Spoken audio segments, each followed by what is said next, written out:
Hello, my name is Matt Lathanzi, and I am the Director of Product Management here at Nortec Global HVAC, and welcome to our Lunch and Learn to cover the regional standards. I will cover the standards in two sections. First, I will provide an overview of what the regional standards are, and next we will talk about enforcement. Enforcement is something that is very important to the regional standards and has not been talked a lot about in the media. On to the overview.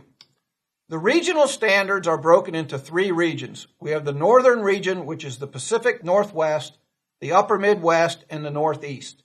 The Southwestern region consists of 4 states, California, Nevada, Arizona, and New Mexico. And then we have the Southern region, which is the Southeast and the South Midwest. For the Southern states, it is primarily a 14 SEER standard. Split system air conditioners, split system heat pumps, package air conditioners, and package heat pumps all move to 14 SEER. Weatherized gas furnaces or gas packs are at 14 SEER, 81% AFUE. Non-weatherized gas furnaces, 80% AFUE, and oil furnaces are at 83% AFUE. For the northern states, we have a mixed standard of 13 and 14 SEER. Split system air conditioners are at 13 SEER. Split system heat pumps go to 14 SEER.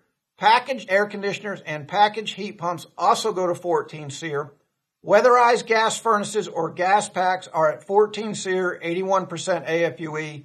Non-weatherized gas furnaces are at 80% AFUE, and oil furnaces are at 83% AFUE.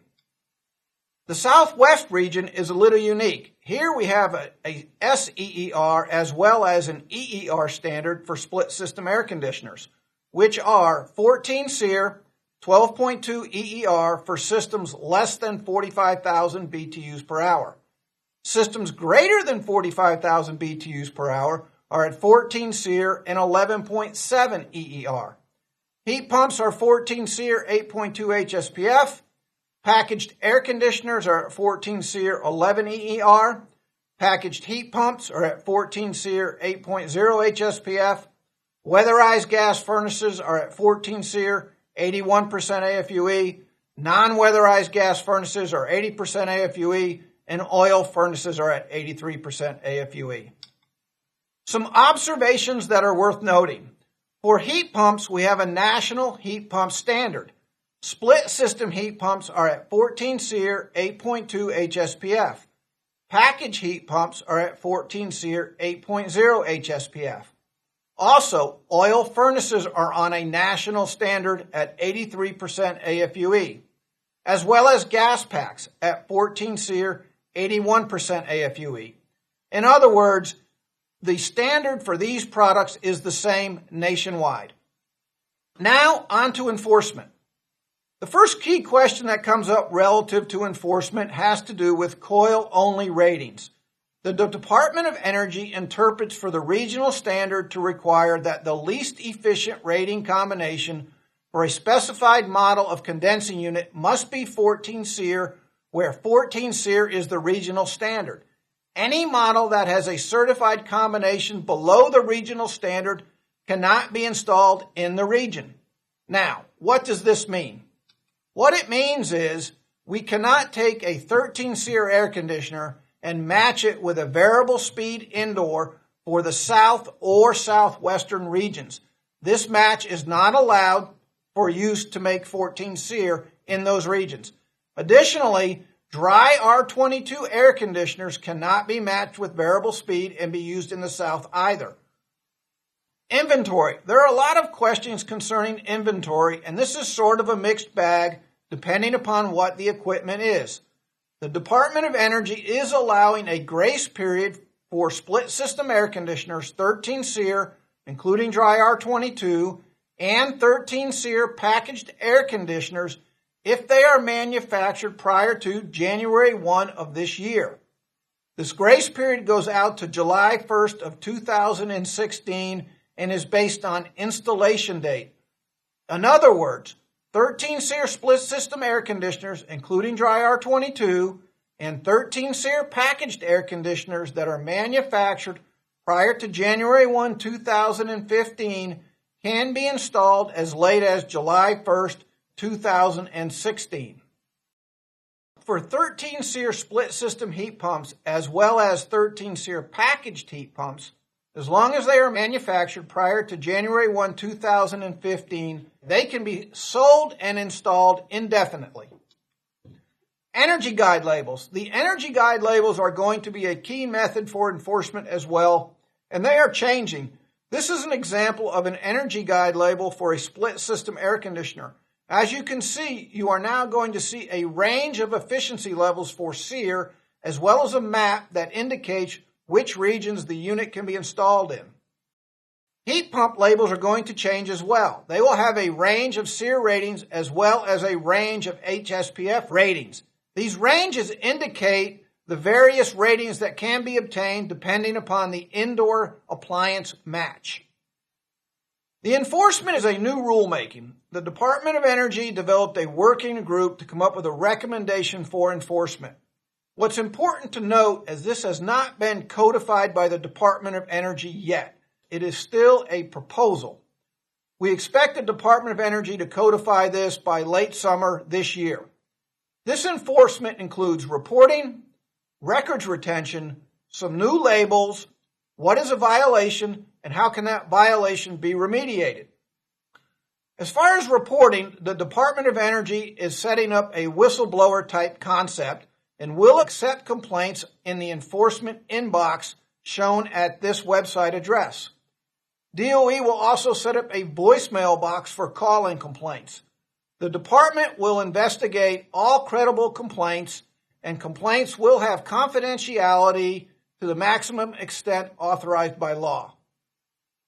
Records retention. This is very important, and for contractors, the record retention time frame is 48 months. In other words, the Department of Energy expects you to keep these records for 4 years after the date of installation.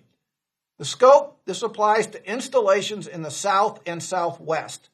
Split system air conditioners, you are expected to keep the outdoor condensing unit manufacturer, model, and serial number information.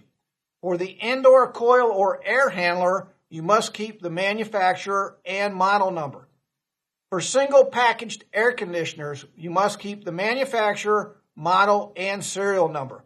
For all of the above units, you are expected to keep the location of the installation, including street address, city, state, and zip code, the date of the installation, and the party from whom the unit was purchased, including company or individual's name, full address, and phone number. The implementation date for this record retention policy is 30 days after the regulation is published, which again we expect to be later this summer. For distributors, your record retention is 54 months or 4.5 years. Split system air conditioners, you're expected to keep the outdoor condensing unit manufacturer, model, and serial number information. For single packaged units, you're expected to keep the manufacturer, model, and serial number. For all of these units, the distributor must maintain records for the date the unit was purchased from the manufacturer, the party from whom the unit was purchased, including company or individual's name, full address and phone number, date unit was sold to the dealer or contractor, party to whom the unit was sold, including company or individual's name, full address and phone number. If delivered, you must maintain the delivery address. The implementation date for distribution is November 30th, 2015. Manufacturers also have to keep records. We have to keep these same records for 5 years. For split system air conditioners, the outdoor condensing unit model and serial number, indoor coil or air handler model number, single packaged air conditioner model and serial number, and for all units, the date we made the unit, the date we sold it, and to whom we sold it to. And our implementation date is the same as contractors. It's 30 days after the regulation is published. Manufacturer labels. We're going to be adding 2 new labels to our equipment, one on the equipment and one on the box. Per the DOE regulation, we have to add a label to the equipment that is near or as close as we can to the current nameplate. It's ruggedized to withstand the elements, and the label is simply going to say, installed, prohibited in, and then list the regions where it cannot be installed. This has to be implemented by March 1st, 2015. So we are also already in production with this new label. And below is a new label. This is optional. Nordyne is doing this to provide help to our distribution in terms of inventory. We're putting this label on the box to indicate that this piece of equipment was manufactured after January 1, 2015 and cannot legally be installed in the South or Southwest. We hope these new labels help provide assistance in making this transition to the new standards easier for all. Violation. There are some violations, and this is the DOE language that indicates or describes what a violation is. For a distributor, if you knowingly sell a product to a contractor or dealer with knowledge that the entity will sell and or install the product in violation of any regional standard applicable to the product. Contractors. Knowingly sell to and or install for an end user a central air conditioner subject to regional standards with the knowledge that such product shall be installed in violation of any regional standard applicable to the product. In other words, guys, don't knowingly sell or just do not sell 13 SEER equipment in the South, ACs or package, and you should be okay. Don't violate the law, and these violations will have no impact on you. If you are labeled a routine violator, in other words, if the DOE issues a notice of finding a routine violation, and if you are determined to be a routine violator, what this means to you is that the Department of Energy will post your company name on their enforcement website. They will blast email your company name to distribution indicating you are a routine violator of the standard and that they are prohibited from selling all DOE covered products to your company. This is very serious. It's not the end of the world. You can remediate, which I will describe in a moment. The bottom line is, guys, just understand the law and stay in compliance and you won't have to deal with these issues. But if you are found to be a routine violator, here's what you can do. You can remediate. The sole method of remediation is to replace the non-compliant unit. You must provide to the Department of Energy the serial number of the old and new unit. DOE will provide these numbers to the manufacturer and distributors for further investigation. Likely they will check against warranty or other replacement claims to verify that the new unit was installed. If remediation is verified, the violation will not count towards finding of a routine violator unless it's repeated, and the Department of Energy will issue a notice of remediation to the public indicating that this unit has been fixed and that this contractor is not a routine violator. Here's a summary of the standard by manufacturer, distributor, and contractor. Subject to civil penalties, only manufacturers can be fined. The manufacturers can be fined up to $200 for every illegal install. Can be labeled a routine violator. Manufacturers will never be labeled a routine violator. However, independent distributors and or contractors can be labeled a routine violator. Remediation is not applicable to manufacturers. However, distributors and contractors do have remediation steps available to them. An appellate process is not available to the manufacturer either, but distributors and contractors can appeal upon the finding of a routine violation. Records retention, as I indicated, is 60 months for manufacturers, 54 months for distributors, and 48 months for contractors. The implementation dates are 30 days after the final rule for manufacturers and contractors, and it's November 30th, 2015 for distributors. Thank you very much for listening to and participating in our Lunch and Learn on the regional standards. We are now ready to enter into our question and answer session. Please type your questions on the left-hand side of your screen in the Ask a Question box. I do have just a few questions that have already come in, and again, I'll take them in the order received. The first question reads, if the violation is a simple mistake, will the Department of Energy take this into consideration? The answer to that question is yes. I believe the Department of Energy is going to investigate all reported violations very thoroughly. They're going to look into everything. And if your company has a history and a track record of abiding by the law, they certainly will take that into account and understand that mistakes do happen. And my expectation is you'll still have to remediate and change out the incorrect unit, but there'd be no further action taken by the Department of Energy.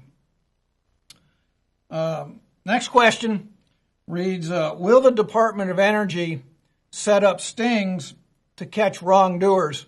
While I can't unequivocally say yes or no, I can say that the topic of stings was discussed in the negotiation of the rulemaking, and the Department of Energy indicated that is a possibility should funding be available, which is always the million-dollar question, right? Again, please type your questions in, and I'll be happy to take them as I see them. Next question reads, why is there a difference in records retention timeframes for distributor, contractors, and manufacturers? Very good question, thank you. The reason for that is this, the enforcement rulemaking was a negotiated rule, and those timeframes were what was negotiated between the Department of Energy and the appropriate trade organizations representing manufacturers, distributors, and contractors. So that was the outcome of that negotiation. Oh, here's a very good question. What about internet sales?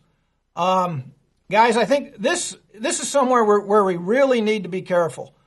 I do believe, and this was discussed at length with the Department of Energy, was this issue of internet sales in our distribution channel. These liquidators are selling equipment quite frequently now over the internet, and they're selling equipment directly to consumers. I highly recommend that, if your company is contacted by a consumer who bought a piece of equipment over the internet, first off, I recommend that you don't touch that install altogether. But if you're going to look at that, you need to ensure that piece of equipment is compliant with the new standard and that there aren't any issues surrounding that, because at the end of the day, regardless of where that piece of equipment came from, if you install it, you're the one who is responsible for that installation. Okay. Question. Did I say that variable volume blowers cannot be used to obtain the required efficiencies? That's correct. Specifically for 14 SEER air conditioners in the South and Southwest, it is not legal to take a 13 SEER air conditioner that's used in the North and match it with a variable speed indoor appliance to achieve 14 SEER and use that in the South. That is not a legal match.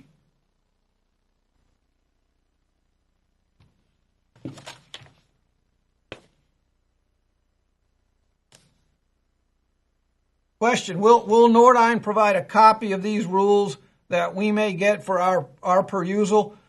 Yes, we can do that. We'd be happy to do that. Please contact your Nordyne sales manager, and we can provide this presentation along with any other information you may need. Thing to keep in mind is it is subject to change. The Department of Energy still has to codify the rule, which we expect to be done later on this summer. And once that official published rule is out, we'll put something out again indicating exactly what these rules are. Will this information be available for review after the webcast? Yes, as always, with all of our Lunch and Learns and Nordyne Interactive, Nortec Interactive webinars, we make these available out on our internet network, and you can watch them at a later date or share them with more relevant parties, more contractors. They'll be available. Okay, that was my last question. Please type your questions in. I'll continue to stand by here and take any more questions in the order I get them.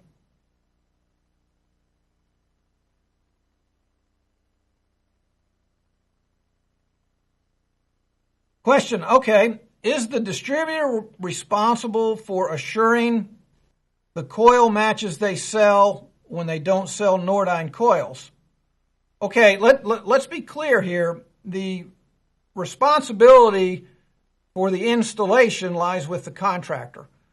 However, distributors should be mindful of what they're selling and to whom they're selling it to, and they still are subject to the provisions in the law. If you're knowingly selling a combination or match to somebody that you know is violating the standard, as a distributor, you're responsible for that. So you do need to understand the rule and be in compliance, but the contractor is responsible for the installation.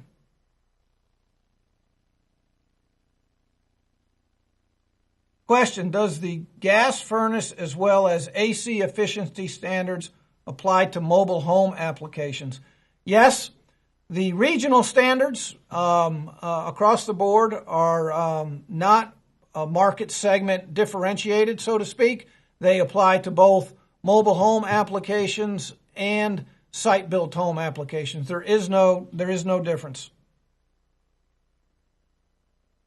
Okay, please continue to type your questions in. I've got one here that's a little off topic, but I'll go ahead and respond to the question. It is regarding efficiency standards, but not the regional standards. The question reads, are you aware of the new 92% AFUE national standard for furnaces, and what do I think? First off, yes, I am aware. Secondly, please keep in mind that standard is still in the notification of public rule phase, which means it's only a proposal at this standpoint. It still has to go through many steps before that becomes a rule, and then there's even a 5-year wait period. So it'll be some time before that rule or any variation of that rule goes into effect.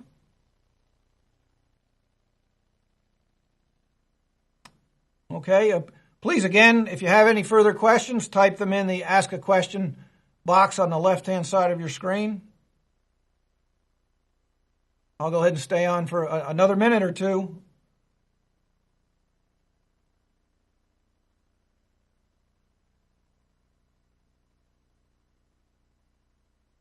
Okay, going once, going twice. Thank you very much, guys. I really enjoyed this Lunch and Learn. I'll be happy to take further questions. For the distributors out there, please email me directly if something comes up at a later date, and I'll be happy to help in any way I can. Again, thank you very much for your attention, your participation, and most importantly, thank you for your business.